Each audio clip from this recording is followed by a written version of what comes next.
Well, it's a massive week coming up yet again in the Champions League, but business as usual in La Liga this weekend for the three teams that are chasing the La Liga title. And what a day for Real Madrid at the Bernabeu. 2-1 they won against Rayo Vallecano. And Guillem Balagué joins us now to talk about it. Guillem, I suppose the only thing that makes this win even sweeter for Real is the fact that Atletico Madrid lost earlier on today. Yeah, it puts them with the same points as Barcelona with a game in hand. But they needed to win. They needed to win because it looks like every game has to be won now to win the championship, as Barcelona is in a very good form.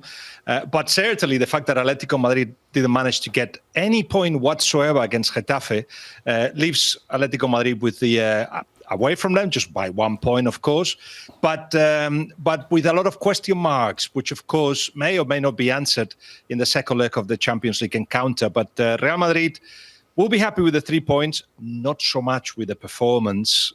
It was a typical game in which Rayo had a clear chance, having attacked. I mean, Rayo Vallecano is so wonderful to watch. Íñigo Pérez, keep an eye on that manager because he will end up in a top team in either Spain or the Premier League. Very much like Andoni Iraola, they were attacking the spaces, they were aggressive in pressure, they had the first chance, but because they didn't convert it, then it was Vinicius first and Mbappé second, who scored the 2 goals for Real Madrid. But just before halftime, Rayo scored the 2-1. And then in the second half, as it happens so often this season, Real Madrid parted in two. It was about 10 minutes in which the front men looked that they could pressure a little bit. They were running around thinking, we're doing the defensive work, but then they forgot to do it. And then it was easy for Rayo Vallecano to attack them. They had a great performance. Rayo didn't score the second goal, so Real Madrid got the 3 points. Hey, Guillem, were you surprised with the lineup selections for both Real Madrid and Atletico Madrid this weekend with the Champions League tie, big one coming that's still in the balance? I think it tells you a lot about what the managers think of their own team. Real Madrid made 6 changes and included Bellingham, who, of course, didn't play the first leg because he was suspended, but he will be in the second leg. So you are talking about a Real Madrid that needs to rest some legs, but didn't do so with the players up front. Rodrigo, who got an injury in his hand, but he's going to be okay.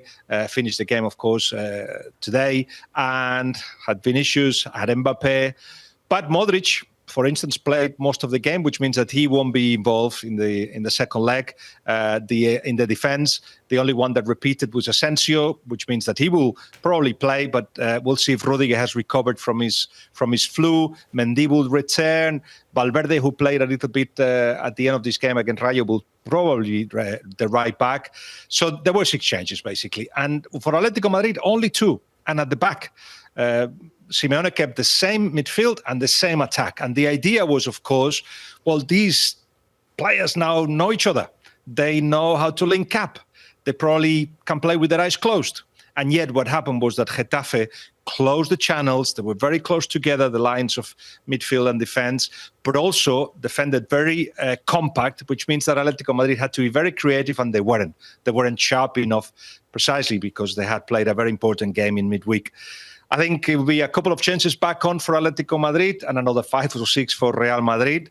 Let's see who got it right. But in any case, for Atletico Madrid, the concern was that they weren't creative enough. They didn't have enough energy. They didn't have a fresh mind. And I think perhaps it was a mistake, easy to talk after the game, to actually put a team that was so closely similar to the one that played against Real Madrid. The good news, though, for Atletico Madrid is that they are at the Metropolitano, aren't they, for this second leg that's coming up in the Champions League. How do you see that game going, Guillem? Because it's obviously Real Madrid that have got the advantage on aggregate coming into the match. Do you think it's going to be Real that advance? 99% of the time is the rival plays really well and Real Madrid wins. and it probably is what happened in the first leg. Atletico Madrid played really well with personality in the Santiago Bernabeu, dominating, having the ball, and a couple of moments they got distracted. In the first goal of Rodrigo, they were affected a little bit, but soon after they started putting the heads up and playing the way that they wanted to. But then with the Brahim goal in the second goal, the final 2-1, basically both managers said, okay, let's leave it as it is. But they won't be able to do that at home. At the Metropolitano, you expect an Atletico Madrid that will be aggressive.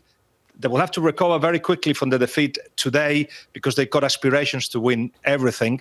And then they will try to dominate. And what you've seen already is at Real Madrid that they still don't defend very well. They depend a little bit of individualities. The problem of that is that when you actually analyze what happened in the game, you probably say, Atletico Madrid played better. Real Madrid won. So what are the chances that happens again on Wednesday?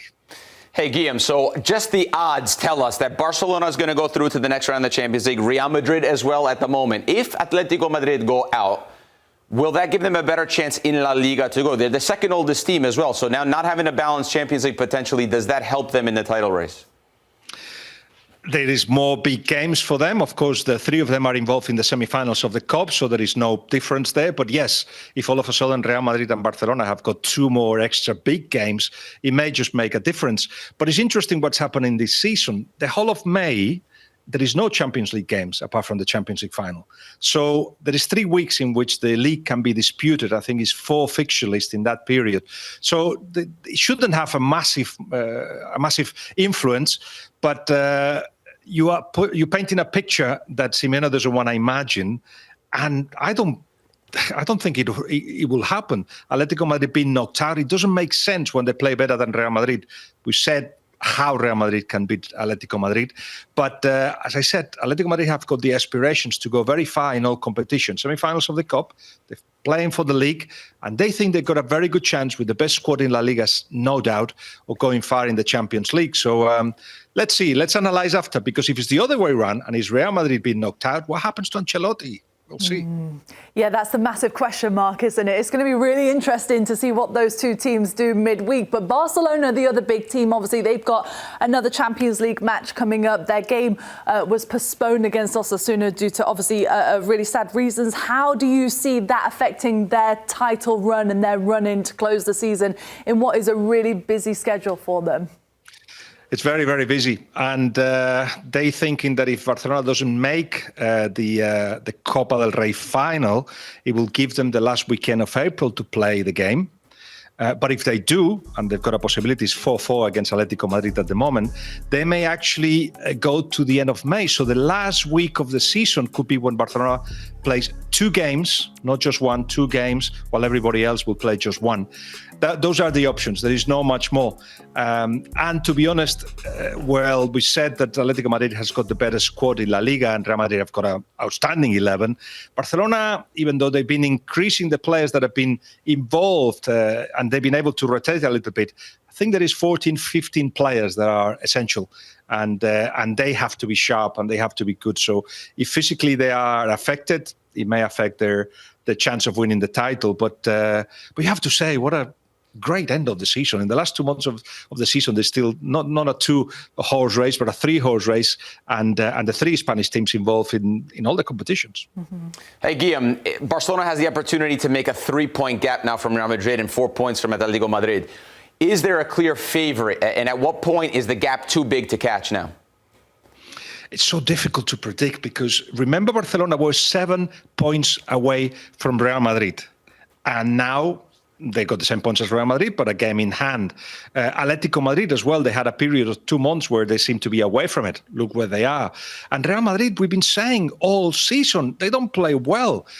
Isn't that going to punish them at some point?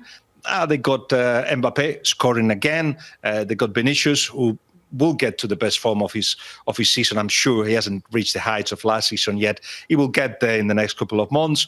Rodrigo has been helping them. Bellingham has been out with injury and suspension in the last few games, which means that there is room for improvement. So I haven't answered your question. Thank you.